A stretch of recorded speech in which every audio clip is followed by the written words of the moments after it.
Daniel and Revelation, Lesson 8, covering the last half of Daniel chapter 8.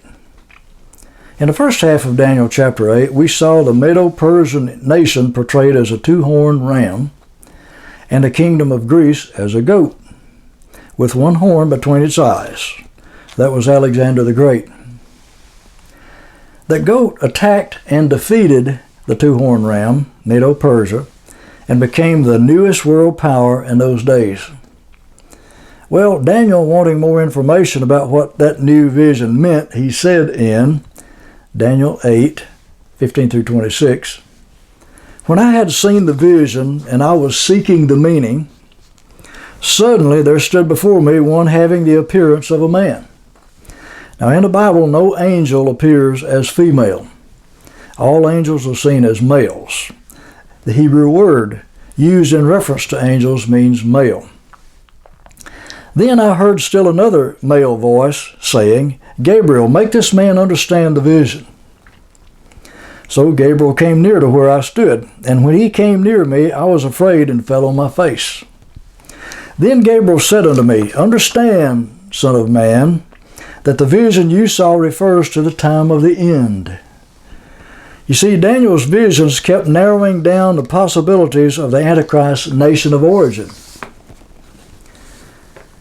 The four horns that came up on the goat after the first one was broken, after Alexander died, represent the four divisions of Alexander's Greek Empire, from one of which will come the future Antichrist. Look at Daniel 8, 8 and 9 again. "Therefore the male goat grew very great, but when he became strong, the large horn was broken, and in place of it 4 notable ones came up toward the 4 winds of heaven. And out of one of them came a little horn, which grew exceedingly great toward the south, the east, and toward the glorious land." Those 4 kingdoms or divisions of Alexander's kingdom today are Greece, Turkey, Syria, and Egypt. Well, the Grecian division of the 4 was a westernmost division, so Greece cannot be the nation from which will arise the Antichrist. And we will find later that the 4 will be narrowed down to just 2, the king of the north and the king of the south. Now the king of the south will be Egypt, so the Antichrist cannot originate from Egypt. And Rome was never part of Alexander's empire, so the Antichrist will certainly not come from Rome. So he will not be the Pope. Nor was Russia ever part of the Grecian Empire, so the Antichrist will not come from Russia, as many of those so-called end-time experts teach today. Thus the king of the north will have to be either modern Turkey or Syria, according to the Bible. Daniel said, "I was in a deep sleep. Then Gabriel touched me and stood me upright. Then he said to me, I am informing you, Daniel, what will happen in the latter time of the indignation," referring to God's wrath in the last days. The latter time again. "At the appointed time, the end will come. The ram you saw with 2 horns are the kings of Media and Persia." So the Bible explains the symbols it uses in these prophecies. The male goat you saw is the kingdom of Greece. The large horn between the goat's eyes is the first king, which was Alexander. And as for that broken horn and the 4 horns that took its place, 4 smaller kingdoms will come out of that nation, but not with its power. And in the latter times, there it is again, in the latter time of their kingdom, when those transgressors have reached their fullness of sins, a king will arise who has fierce features and who understands sinister schemes. That has to be the Antichrist. Let's explain a little. In the latter time of their kingdom, when the transgressors have reached the fullness of sins. Those 4 divisions of Alexander's empire were formed long before Christ was born. Yet Daniel seems to imply that both those same kingdoms and their citizens will be around right up to the last days. But think, people living today are the offspring of the offspring of the offspring of those people who lived in that ancient time. Those who live in those locations today are the descendants of the people who lived in those 4 divisions in Alexander's time, at least part of them. Now, when they have reached the fullness of sins, what does that mean? The Lord confronted the Jewish religious leaders with, "Your converts are twofold more a child of hell than you are." You see, every generation of the religious bunch strays farther away from the truth than the former generation. They know less of Bible truth, and therefore are more prone to do evil and are in greater danger of hellfire. See Matthew 23:15 for that. Also, the Apostle Paul prophesied that evil men will become worse and worse. So the time will come when they will reach the fullness of sins in the latter days. See 2 Timothy 3:13 for that. You see, this generation we live in is worse than any previous generation, so that time is right here with us. Now back to the character who understands sinister schemes. His power will be mighty, but not by his own human power. The explanation is in Revelation 13:1-2. I, John, stood upon the sand of the sea, talking about people. Then I saw a beast rising up out of that sea of people. And the dragon, the devil, gave him, the beast, the Antichrist, his power, his throne, and great authority. So he, the beast, Antichrist, will destroy fearfully and will prosper and thrive in all that he does. Now, Jesus said in Luke 22:53 to those leaders who were both immorally and illegally sentencing him to death, "This is your hour and the power of darkness."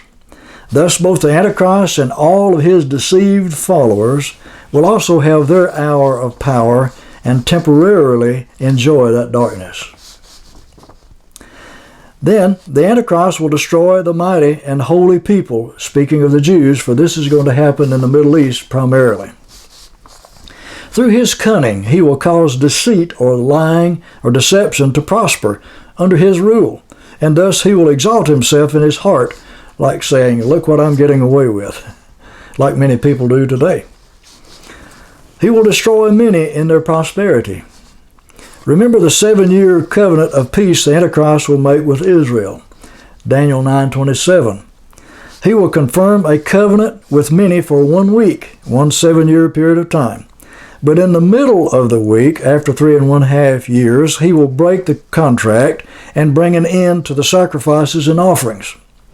The Antichrist will even rise up against the Prince of Princes, Jesus himself, but he will be broken without human means.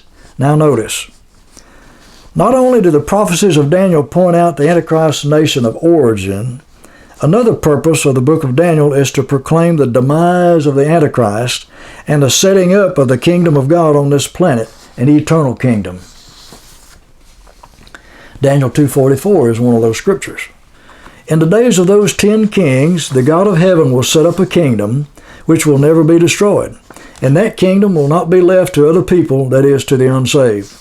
Instead, it will break in pieces and consume all those kingdoms, and itself will stand forever.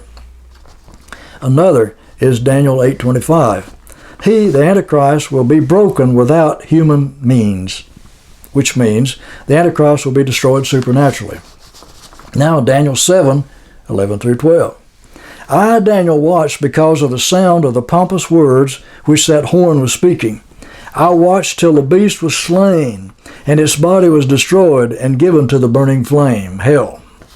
As for the rest of the beasts, the kingdoms under Antichrist, they had their dominion taken away and given to the saints of God.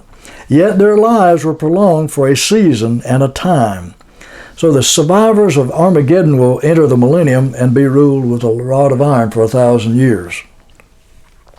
Daniel 7:26-27. The court of heaven will be seated, and they will take away the dominion of the Antichrist in order to consume and destroy it and him forever. And then the kingdom and dominion of all the earth and the greatness of those kingdoms under the whole heaven will be given to the people, the saints of the Most High. God's kingdom will be an everlasting kingdom, and all dominions will serve and obey him.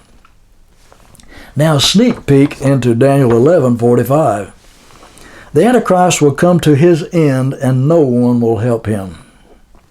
You see, the devil will lure people into sin, and then when their sin gets them into some big trouble, he will not, and indeed cannot, help them. After empowering the Antichrist, Satan will abandon him at the end. And the vision of the evenings and mornings, which I told you, Daniel, is true. Therefore, seal up the vision for right now, because it refers to many days in the future to Daniel's day. In Revelation 22:10, John opened up the vision again. And the angel said unto me, Do not seal the words of the prophecy of this book, because the time is at hand. Now, when we get into the book of Revelation, we will discuss why John said the time is at hand. We will get there eventually. But we're not yet ready to get into the book of Revelation. There's much more enlightening information regarding the end times in Daniel. We still have chapters 9, 10, and 11, and 12 to go.